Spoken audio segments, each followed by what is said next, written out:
महाराष्ट्र विधानसभा चुनाव के लिए बिगुल बज ही गया है। चुनाव आयोग के आज इलेक्शन शेड्यूल जारी करने के बाद इस चुनाव में तय होगा कि पिछले 5 साल में मराठा राजनीति में जो बदलाव हुए उसे जनता ने किस नजरिए से देखा। वैसे लोकसभा चुनाव में इसका ट्रेलर सामने आ चुका है।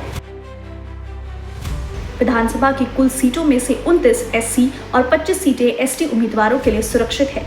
2024 के महाराष्ट्र विधानसभा चुनाव में महायुति और महाविकास अघाड़ी के बीच मुकाबला है। महायुति में बीजेपी, एनसीपी, शिवसेना, मनसे, आरपीआई समेत 8 पार्टियां शामिल हैं, तो वहीं महाविकास अघाड़ी में कांग्रेस, शिवसेना यूबीटी, एनसीपी, शरद पवार गुट शामिल है। चुनाव की घोषणा के बाद फ्लैशबैक में जाना जरूरी है कि 5 साल के दौरान महायुति और महाविकास अघाड़ी में क्या हुआ। आपको सिलसिलेवार बताते हैं महाराष्ट्र की राजनीति में पिछले 5 सालों के सियासी उतार चढ़ाव। पिछले 5 सालों में महाराष्ट्र की राजनीति पूरी तरह बदल गई है। सभी दल बारी बारी सत्ता में रहे और नया कुनबा बन गया। 2024 के चुनाव में दोनों नए गठबंधनों की असली अग्नि परीक्षा होगी।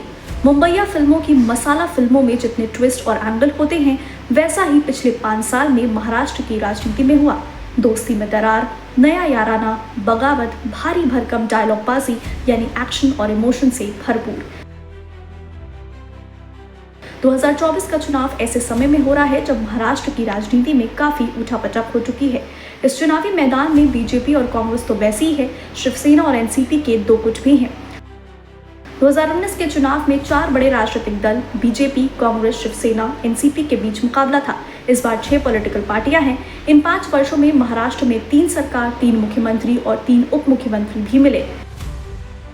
कई राजनीतिक घटनाएं पहली बार हुई। ठाकरे परिवार से पहली बार उद्धव ठाकरे सीएम बने और उनका बेटा आदित्य ठाकरे कैबिनेट मंत्री बनाए गए।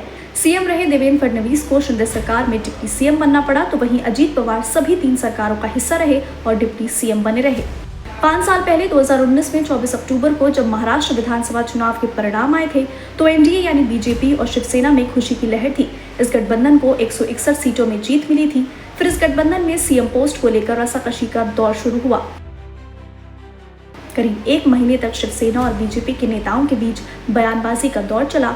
23 नवंबर की सुबह बीजेपी के नेता शिवसेना के समर्थन के बिना देवेंद्र फडणवीस ने सीएम पद की शपथ ली।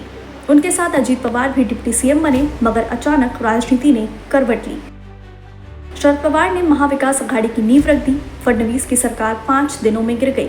28 फरवरी को उद्धव ठाकरे सीएम बने और मातोश्री से वर्षा बंगला पहुंच गए। 25 साल साथ रहने के बाद बीजेपी और शिवसेना का गठबंधन टूट गया। फिर दोनों राजनीतिक दलों ने गठबंधन के नए प्रयोग किए। शिवसेना अपने पारंपरिक प्रतिद्वंदी कांग्रेस और एनसीपी के साथ चली गई। उद्धव ठाकरे मुख्यमंत्री बने। उनकी सरकार 2.5 साल चली। इस दौरान बीजेपी को महाराष्ट्र में कोई नया पार्टनर नहीं मिला। फिर महाराष्ट्र में बगावत का पहला खेल शुरू हुआ। एमएलसी चुनाव में शिवसेना के 12 विधायकों ने क्रॉस वोटिंग की। फिर एकनाथ शिंदे 16 विधायकों के साथ सूरत चले गए। फिर गुवाहाटी पहुंचे तो शिवसेना के बागियों की संख्या बढ़ती चली गई। 20 जून को उद्धव सरकार में मंत्री रहे एकनाथ शिंदे ने दावा किया कि उनके पास 40 विधायक हैं। राज्यपाल भगत सिंह कोश्यारी ने उद्धव ठाकरे को बहुमत साबित करने के लिए 30 जून तक मोहलत दी। 29 जून 2022 को उद्धव ठाकरे ने इस्तीफा दे दिया। इसके बाद बीजेपी को शिवसेना शिंदे गुट के तौर पर नया पार्टनर मिल गया। 2 बगावत के बाद महाराष्ट्र में 2 नई पार्टियां शिवसेना और एनसीपी बनी, जो इन दलों के मुखिया को मजबूरन बनाना पड़ा। चुनाव आयोग और कोर्ट ने पार्टी सिंबल बागियों को दे दिया। विधानसभा में भी 2 नेता अपना दांव पहले ही हार चुके थे। उद्धव ठाकरे को नया चुनाव चिन्ह मशाल और शरद पवार को तुरही मिली। शिवसेना के पास पुराना चुनाव चिन्ह धनुष्मान चला गया। घड़ी भी अजीत पवार के पास आ गई। नए चुनाव चिन्ह के साथ ये लोकसभा चुनाव में उतरे और कामयाब रहे। राजनीतिक जानकार मानते हैं कि जब बीजेपी से अलग होने के बाद शिवसेना विधायक दल की बैठक हुई तो एकनाथ शिंदे सीएम की रेस में सबसे आगे थे।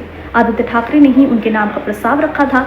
उनके नाम पर विधायक भी राजी थे, मगर कांग्रेस और एनसीपी की आपत्ति के बाद उद्धव ठाकरे ने खुद सरकार की कमान संभाल ली। ये टीस एकनाथ शिंदे के मन में बनी रही। 40 बागी और निर्दलियों के समर्थन से वह 30 जून 2022 को महाराष्ट्र के 20वें मुख्यमंत्री बन गए। यह महाराष्ट्र में चल रही राजनीतिक उठापटक का इंटरवल था। इसके बाद के 2.5 साल शिंदे ही सरकार के मुखिया रहे। बीजेपी ने सीएम पद देकर अपनी सरकार को स्थिर कर लिया। इस सियासी घमासान में एक और नाटकीय मोड़ बाकी था। एक नाथ शिंदे की सरकार मजे से चल रही थी। बहुमत का आंकड़ा भी पक्ष में था। बीजेपी 12 निर्दलीय 9 अन्य के साथ करीब 178 विधायक सरकार के समर्थन में थे। अचानक शरद पवार की पार्टी एनसीपी में उथल-पुथल शुरू हुई। एक साल बाद जुलाई 2023 में अजीत पवार 40 विधायकों के साथ बागी हो गए। उन्होंने भी महायुति में शामिल होने का फैसला किया और शिंदे सरकार में डिप्टी सीएम बन गए। 288 सदस्यों की विधानसभा में महायुति के सदस्यों की संख्या 218 पहुंच गई। Special desk news plus 24/7।